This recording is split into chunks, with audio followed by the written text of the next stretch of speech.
Joining us on the phone, one of our favorite people, our man Dick Vitale down in Florida. Dick, how are you, sir? I'm doing really good, Matt. A little bit, anxious about tonight. Obviously, we have our big gala tonight for the B Foundation and sold out, and I understand that you'll be joining us. And I know John Calipari will be with us, and Papa John will be with us, and 70 other celebrities as well. So it should be a great, great night. Cannot wait to get there. I've been wanting to come for a long time. Very excited about it. I want to talk to you a minute about how fans can help with that in a second. But let me ask you real quick about John Calipari. You heard the story, I'm sure, Cleveland, all yada, yada, yada. Do you think Calipari will ever leave Kentucky, or will he retire in Lexington? Well, I can't certainly predict what somebody's going to do. I have a tough enough time trying to figure out what I'm going to do. But I will say this. He's very happy there. I can tell you that.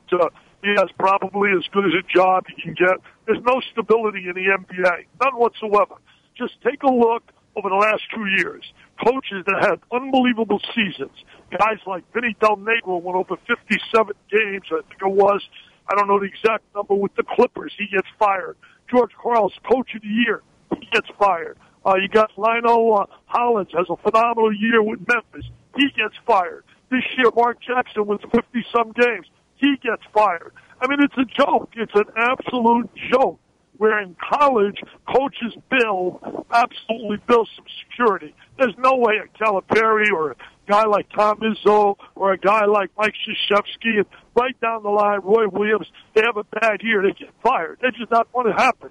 And if they did, somebody would grab them in a heartbeat. But let me tell you, he has a great job. I know it always looks fantastic, this job. They can pay this, they can pay that.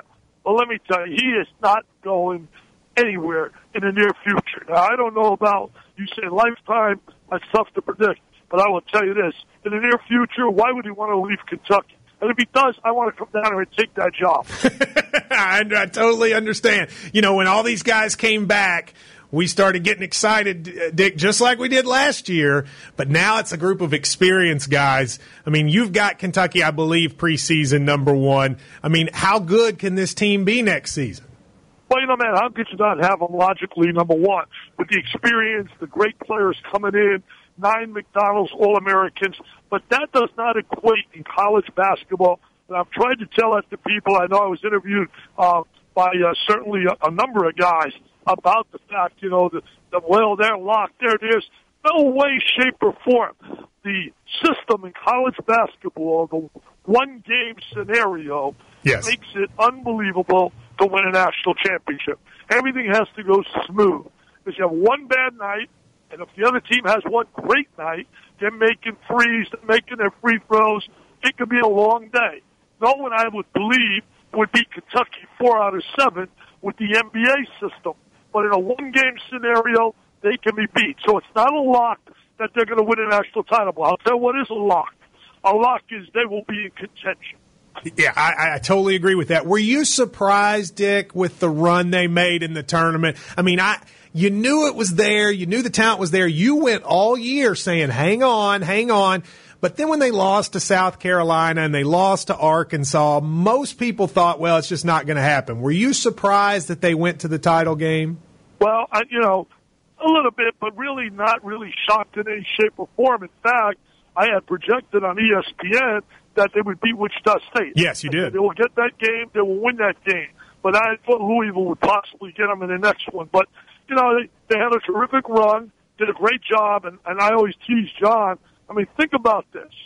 They went, I believe I'm right with this, in the games against Connecticut, their last 2 losses in tournament action were a semifinal game to Connecticut and the championship game to Connecticut. Matt, they shot in those 2 games. You could talk about all the technical aspects of the game, rotations defensively, interchanging versatility, bringing in big people, balance. Talk all that nonsense you want.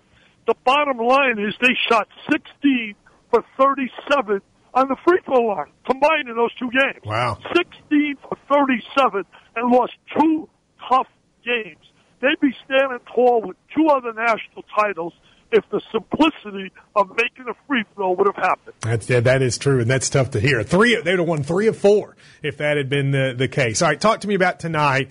You're doing the event. You do it every year. This year, honoring Nick Saban, Tom Crean, but also I saw the story that sort of captured college basketball with the young girl at Michigan State, Lacey. I know some of the money's going to be in her honor.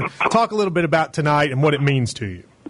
Well, it means so much to me. I mean, I get into tears when I talk about it because no young child, Matt, I spoke to her dad about 7-8 hours after she passed. She was the big star last year at our gala. She captivated the crowd. Adrian Payne was here, Tom Izzo, and the young girl, Lacey.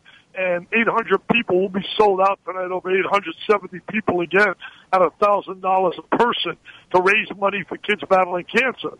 Well, she captivated everyone with her angelic smile and just her tremendous courage. She never whimpered. She just absolutely fought with chemo and radiation. Anyway, when she passed on April, I believe it was the 8th, that she lost her life, I spoke to her dad the next day on the 9th and told him I got emotional. I was crying on the phone, obviously, and he was. And I said, look, we're not going to let her die in vain. I promise you that I will raise in the next month $250,000 where we can have research grants in the name of Lacey. She can't save her life, but maybe we can save other people's lives. And most of all, we will not ever forget her. We'll let those research grants go on. So anyway, right now I'm about 180,000. I'm about 70,000 shy. It ends at 4 o'clock today in terms of donations. However, I will tell you this. Tonight when you're at that gala and we do our tribute to Lacey and to a local youngster here where I live who lost his life and went to the funeral, 5-year-old Eddie. He was a Superman. He used to always wear Superman outfits. At his funeral, all his friends wore Superman shirts. And tonight we're going to pay tribute to Eddie and to Lacey. And in both cases, we're going to give $250,000 research grant. I could tell you, Matt, it will be done. It will be done. But people can help to make it a little easier if they make a donation. All you got to do, simply, people, any amount would be certainly just fantastic. Just go to jimmyv.org/Lacey. jimmyv.org, and it's important you put /Lacey. jimmyv.org/Lacey. I would assume any amount can help. Am I correct about that? Absolutely. Any amount at all. We just had somebody send us $10,000, but send us 100 or 50, whatever. You may save the child you love. Cancer runs rapid. There are so many youngsters that are coming down, and we must do something to help the experts in the world of pediatrics. Enough is not being done. I will tell the crowd tonight, there is very little being done in the world of pediatrics, and more has to be done. Because no kid should be doing chemo and radiation. They should be playing. We had 3 kids with us last year. Tonight you will see, Matt, after I talk a little bit of thanking all the stars for coming out, and tonight we'll have NFL people, Lovie Smith, coach of the Bucks, and Calipari and Izzo and Jim Boeheim. But I will talk about my team. I call them my All Courageous team. Solid gold. And I'm going to introduce tonight 10 youngsters who are with us, who are cancer survivors. Last year we did that, and it breaks my heart to tell you that 3 of the youngsters that were with us last year are not with us any longer. And that breaks my heart. Well, the work you do is amazing, and I'm looking forward to seeing you and being there this evening. JimmyV.org. If you want to get really what the event is about, really want to get what the event is about, and I guarantee you can't read it without shedding a tear, read the front page today of the Sarasota Herald Tribune by Doug Fernandez. It is unbelievable. Everyone that I've been with here is absolutely, I'm at a breakfast place now, and all the guys are at Mike Fratello's in town, and all my buddies, and I'm going to tell you, you cannot help but shed a tear as he talks about what tonight is about. And he talks about his life, how he was shocked, how he came down with cancer, and knows what these kids are going through. So read that when you get a chance on the front page today's Sarasota Herald Tribune. All right, Dick, thank you very much. JimmyV.org/Lacey. I'll see you this evening. Good luck with everything. Thanks a lot, Matt. Make sure you come over and say hello. I will do All it. right? I will do it. Thanks a lot, sir. I appreciate it. Dickie V.